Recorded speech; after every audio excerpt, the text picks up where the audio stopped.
নমস্কাৰ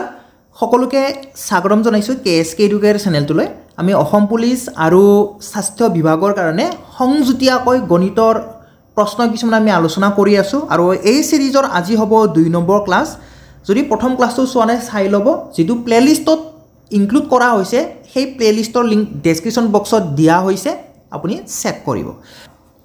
প্ৰথম প্ৰশ্নটো হাতত লৈছো চাওক পাৰ্চেন্টেজৰ হয় আৰু খুব ধুনিয়া এটা প্ৰশ্ন হয় কি দিছে চাওক এৰ মান 1500 60% 40% কম হলে এৰ মান নিৰ্ণয় কৰা এতিয়া চাওক ইয়াতে আমাক ডাইৰেক্টলি এইটো কৈ দিয়া নাই যে এৰ মানটো অমুক এটা নাম্বাৰৰ 40% লেস বুলি আমাক ডাইৰেক্টলি কৈ দিয়া নাই অকনমান পাকাই দিছে কি পাকাই দিছে যে 1500 60% ললে জি পাম তাৰে 40% বুলি কৈ দিছে আমাক তাৰে 40% কম বুলি আমাক কৈ দিছে ওকে সো প্ৰথমতে আমি কি কৰিব লাগিব এৰ মান উলিয়াবা কাৰণে আমি প্ৰথমতে এই 1500 60% লব লাগিব জি পাম সেইটো 40% কমাই দিবা লাগিব ওকে সো 1500 60% কিমান পাম পার্সেন্টেজ আৰু 00 মই ডাইৰেক্টলি কাটি দিম কাটি দিয়া পিছত কি থাকিব 15 60 অৰ্থাৎ ৰ মানে পূৰণ 15 6 গুণ 90 ইফালে শূন্য আছে শূন্যটো লগাই দিম অৰ্থাৎ 1500 60% মানে হৈছে 900 আমাকটো প্ৰশ্ন এইটো ডাইৰেক্টলি কৈ দিব পাৰিলে হয় যে 900 ৰ 40% কম কিন্তু নাই দিয়া কাৰণ প্ৰশ্নটো অলপ পাকাবা লাগিব সেই কাৰণে এই বিলাক বনাই দিছে ওকে এতিয়া 900 ৰ 40% কম কৰিবা লাগে 900 ৰ 40% কম কৰিলে এৰ ভ্যালু পাই যাম কমাব লাগে অৰ্থাৎ 40% নালাগে 40% নালাগিলে 60% লাগে অৰ্থাৎ আমি 900 ৰ 60% উলিয়াব লাগিব এটা 60% কেনেকৈ আহিলে পাৰ্সেন্টেজত আছে সেই কাৰণে 100 ৰ পৰা এই 40% যিখিনি কম হৈ বুলি কয় যিখিনি নালগে বুলি কয় সেইখিনি মাইনাস কৰিম সো 100 ৰ পৰা 40 মাইনাস কৰিলে 60 পাম ওকে তো এইখিনি উলিয়ালে আমি আনসাৰটো পাই যাম আকৌ পাৰ্সেন্টেজ আৰু দুটা জিৰো কাটি দিলো কিতিয়া কি থাকিলে 9 ৰ 60 অৰ্থাৎ 9 পূৰণ 60 6 9 গুণ 54 অৰ্থাৎ 540 is the correct answer option A টো কাৰেক্ট হ'ব কিমান সহজ হয়নে হয়নে নহয় আশা কৰো বুজি পাইছে তোমালোকে নেক্সট কোৱেশ্চনটো আমি হাতত লম ৰেলগাড়ীৰ হয় আৰু ৰেলগাড়ীৰ অসম পুলিচ এসআইৰ কাৰণে খুবেই ইম্পৰ্টেন্ট হয় ভালদৰে চাব ওকে কি দিছে এখন ৰেলগাড়ীয়ে 80 মিটাৰ দৈৰ্ঘ্যৰ এখন দলং 15 সেকেন্ডত অতিক্ৰম কৰিছে দলং এখনৰ দৈৰ্ঘ্যটো হৈছে 80 মিটাৰ আৰু ৰেলগাড়ী এখনে 15 সেকেন্ডতে পাৰ হৈ গুছি গেছি ৰেলগাড়ীৰ স্পিড 72 কিলোমিটাৰ পাৰ আৱাৰ দিয়া আছে এটা ৰেলগাড়ীখনৰ দৈৰ্ঘ্য আমি উলিয়াব লাগে ওকে তো আমি কি জানো টাইম স্পিড আৰু ডিসটেন্স ইয়াৰে আমি ৰিলেশনশিপটো জানো হয়নে নহয় কি হয় distance is equal to speed এস স্পিড বা ভি বুলি লিখিব পাৰা ইনটু টি হয় স্পিড ইনটু টাইম মই এস বুলি লিখিছো বাৰু স্পিডৰ কাৰণে ভি বুলি লিখিব পাৰা ওকে এতিয়া চাওক যেতিয়া ৰেলগাড়ী এখনে দলং এখন পাৰ হৈ যায় ইন দ্যাট কেস কভাৰ কৰা ডিসটেন্সটো কি হৈ যায় ৰেলগাড়ীৰ দৈৰ্ঘ্য টি বুলি লিখিছো ট্ৰেইন টি ৰেলগাড়ীৰ দৈৰ্ঘ্য আৰু দলঙৰ দৈৰ্ঘ্য বি বুলি লিখিছো ব্ৰিজ বি ওকে এই দুটা প্লাস কৰিলে কভাৰ কৰা ডিসটেন্সটো পায় এটো বস্তু জানিব লাগিব কি বুলি কৈছো কভাৰ কৰা ডিসটেন্স কেনেকৈ পায় যদি ৰেলগাড়ীখনে দলং এখন পাৰ কৰিছে প্ল্যাটফৰ্ম এখন পাৰ কৰিছে ইন দ্যাট কেস ৰেলগাড়ীৰ দৈৰ্ঘ্য আৰু দলঙৰ দৈৰ্ঘ্য বা প্ল্যাটফৰ্মৰ দৈৰ্ঘ্য দুটা যোগ কৰিলে দুটা প্লাস কৰিলে কভাৰ কৰা ডিসটেন্সটো পাই যায় ওকে মনত ৰাখিবা আৰু এটা কথা চাবা কি চাবা যে ইয়াতে মিটাৰ আছে ইয়াতে সেকেন্ড আছে হাও ইফালে দেখোন কিলোমিটাৰ পাৰ আৱাৰত দিছে কিলোমিটাৰ প্ৰতি ঘণ্টা দিছে তো তাৰ মানে আমি কি কৰিব লাগিব ইউনিট গিটা একে কৰিব লাগিব সেই কাৰণে স্পিড 72 কিলোমিটাৰ পাৰ আৱাৰ যে আছে ইয়াক আমি মিটাৰ পাৰ সেকেন্ডত লৈ যাম তো তাৰ কাৰণে কি কৰিব লাগিব 72 ৰ লগত 5/18 মাল্টিপ্লাই কৰিব লাগিব তেতিয়া মিটাৰ পাৰ সেকেন্ডত গুছি যাব 18 72 কাটা 4 বাৰ যাব 18 4 72 থাকিলে 4 পূৰণ 5 4 পূৰণ 5 মানে 20 মিটাৰ পাৰ সেকেন্ড এইখিনি হৈছে সাইডৰ কাম এইখিনি সাইডৰ কাম ঠিক আছে তো আসল বস্তুটো এইটো তো ইয়াতে আমি ভ্যালু বিলাক পুট কৰি দিম এতিয়া কভাৰ কৰা ডিসটেন্স মানে মই কৈছিলো ট্ৰেনৰ দৈৰ্ঘ্য আৰু ৰেল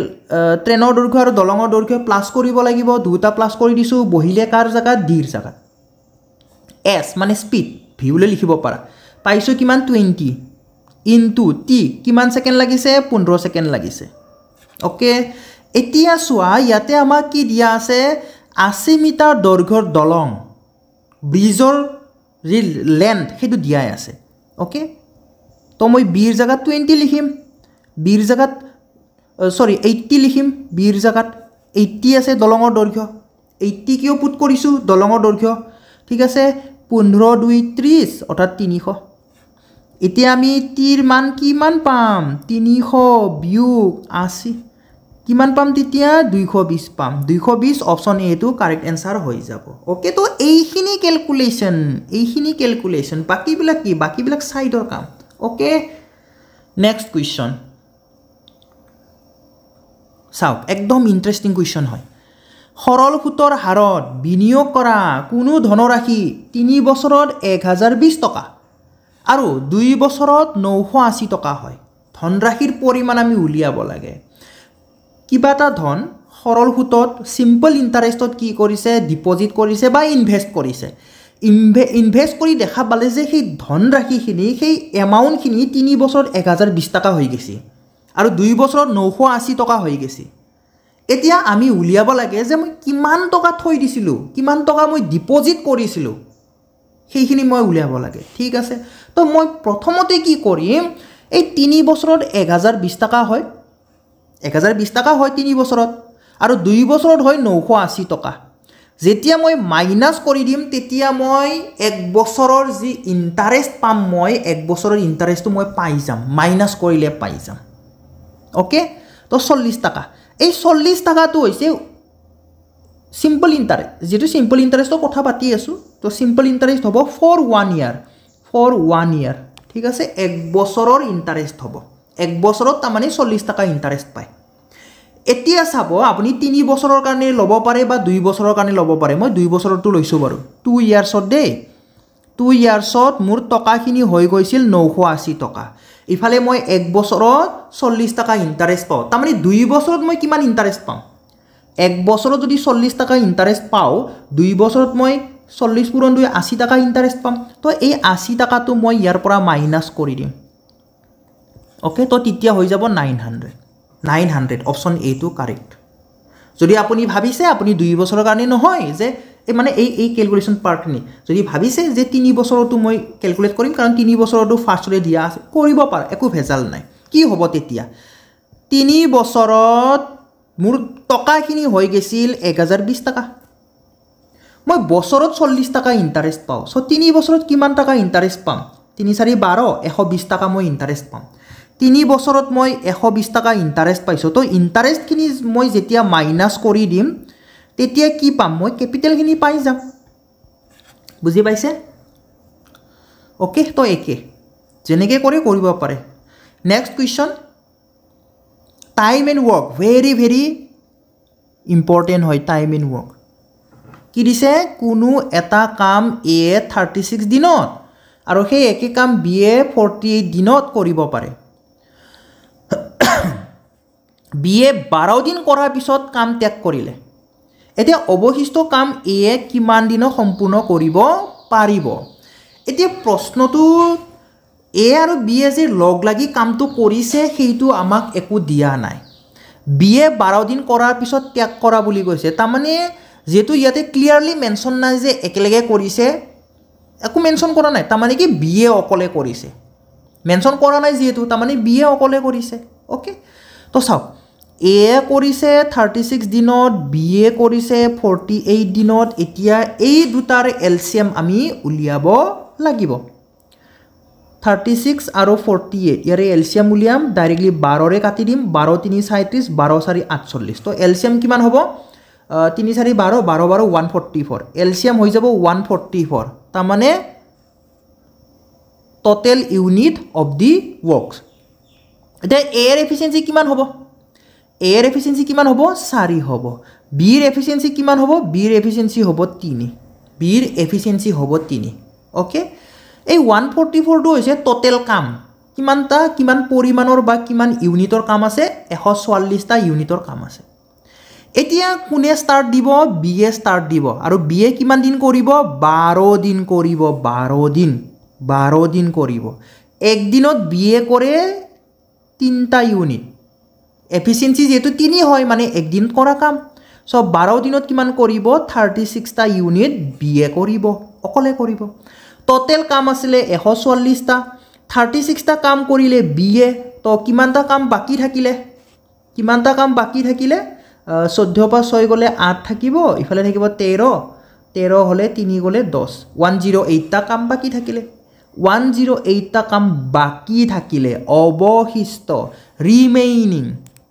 আৰু এই কামখিনি কোনে কৰিব এ কৰিব এ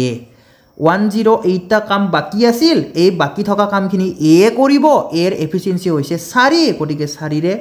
ডিভাইড কৰি দিয়া 4 2 8 7 4 28 27 days option D is the correct answer আশা কৰো পাৰিব লাগিব এইবিলা হয়নে নহয় অসম পুলিচৰ কাৰণে খুবেই ইম্পৰ্টেন্ট হয় টাইম এণ্ড ওয়াৰ্ক নেক্সট আছে আমাৰ প্ৰফিট এণ্ড লছৰ কি দিছে চাওক এই কোৱেশ্চনটোত যে শালিনীয়ে সোণৰ আঙুঠি 26% লোকসানত বিক্ৰী কৰে কিমান পাৰ্চেন্ট লোকসানত বিক্ৰী কৰিছে 26% লোকসানত বিক্ৰী কৰিছে যদি সোণৰ আঙুঠিৰ ক্ৰয় মূল্য 30500 টকা হয় তেন্তে সোণৰ আঙুঠিটোৰ বিক্ৰী মূল্য কিমান আমাক খুধিছে তো এইটো বস্তু ভালদৰে চাওক যে সোণৰ আঙুঠিৰ কিনি আনা দামটো হৈছে 38500 টকা 38500 টকা লোকসান হৈছে 26% মানে কি আৰু সেইখিনি টকা ঘূৰাই পাও নাই তাৰ খাতা যদি গেছি তো আমি কি কৰিব লাগিব আমি মাইনাস কৰিব লাগিব কৰ পৰা মাইনাস কৰিব লাগিব আমি 1 ৰ পৰা মাইনাস কৰিব লাগিব 1 ৰ পৰা যেতে এই লোকসানৰ পৰিমাণখিনি মাইনাস কৰি দিম তেতিয়া আমি কি পাম আমি বিক্ৰী মূল্যটো পাই যাম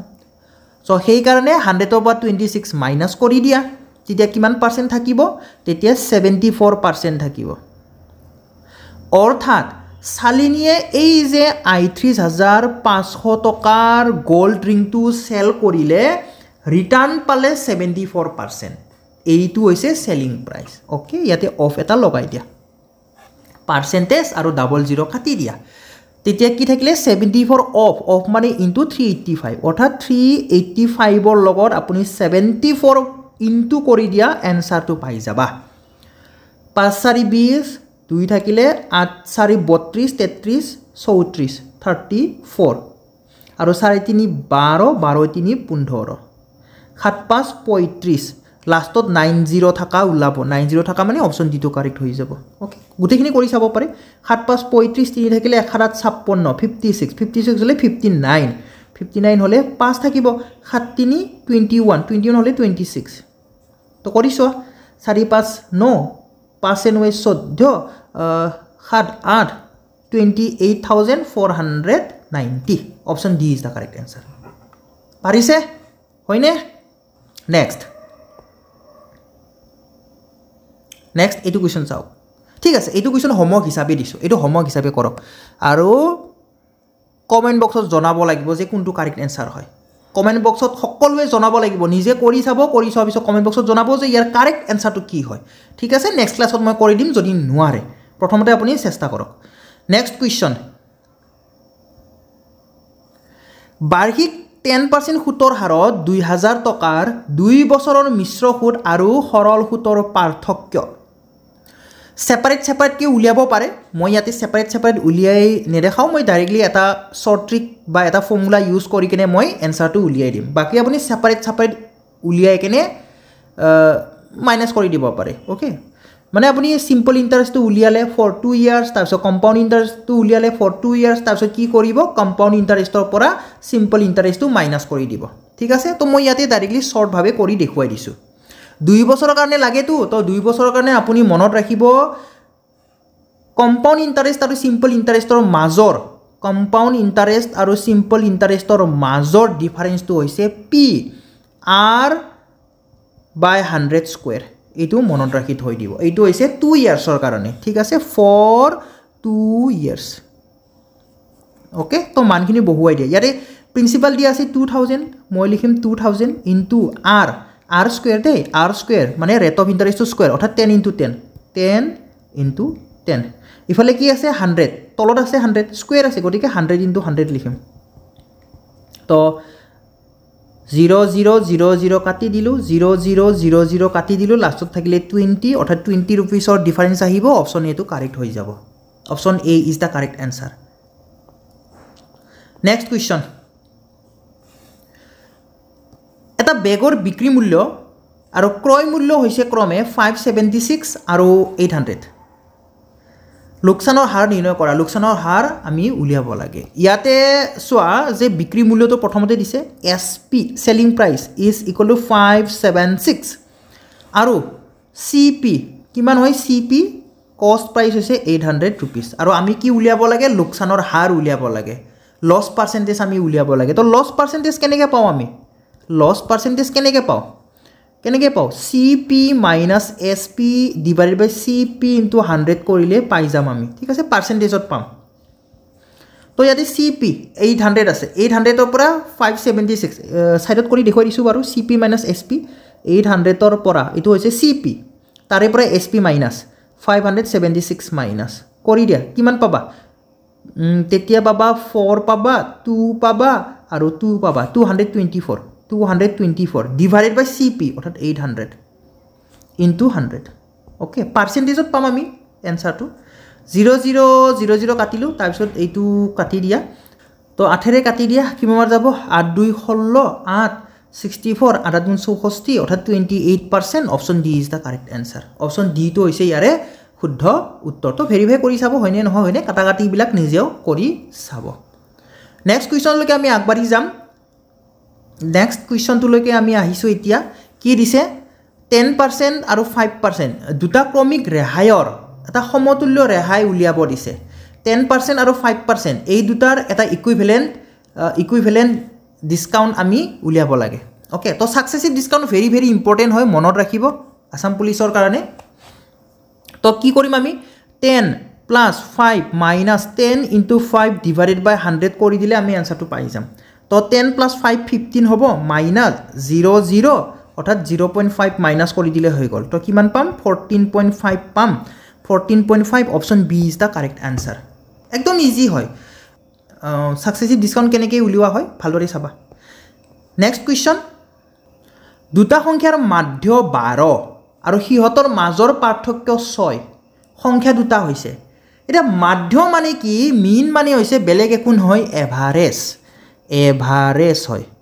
এভাৰেজ দিয়া আছে 12 আৰু ডিফাৰেন্সটো কিমান হ'ব লাগে 6 হ'ব লাগে গতিকে আমি কি কৰিম আমি অপচন ওয়াইজ চাই যাম যে কোড ডিফাৰেন্সটো 6 আছে ইয়াতে ডিফাৰেন্স 6 আছে নেকি নাই ইয়াতে ডিফাৰেন্স 6 আছে নেকি নাই ইয়াতে ডিফাৰেন্স 6 আছে নেকি আছে গতিকে option C is the correct answer option C to correct হয় ডিফাৰেন্সটো 6 হ'ব লাগে একদম ইজি পৰীক্ষাত এনেকৈ ইজি আহে খালি সেই মাধ্য দিয়া কাৰণে কনফিউজন লাগি যায় কিছুমানৰ ওকে তো পৰীক্ষাত ইজি আহে টেনশন লব নালাগে ওকে একদম ইজিলি হৈ গল আমাৰ কিন্তু যদি ভেৰিয়েবল লৈ কিনে যদি গঠন কৰি থাকা ইকুৱেশ্যন গঠন কৰি থাকা দেন অবিয়াসলি অকমান লেন্থি হৈ যাব ওকে তো কিছুমান এনেকৈ আইডিয়া লগাই কেনেও আমি টেকনিক খটাই কিনেও আমি সলভ কৰিব লাগিব তেতিয়া সময়বিলাক ৰাহি হৈ যায় ওকে বাকি আৰু চাব পাৰে যেটো এভাৰেজ যে হয় এভাৰেজটো 12 ইয়াতে প্ৰতিটো অপচনতে এভাৰেজ 12 দিয়া আছে এভাৰেজটো কেনেকৈ উলিয়াবা এই দুটা যোগ কৰি দুটা নাম্বাৰ আছে যেহেতু দুটা যোগ কৰি 2 ৰে ডিভাইড কৰি দিবা এভাৰেজটো পাই যাবা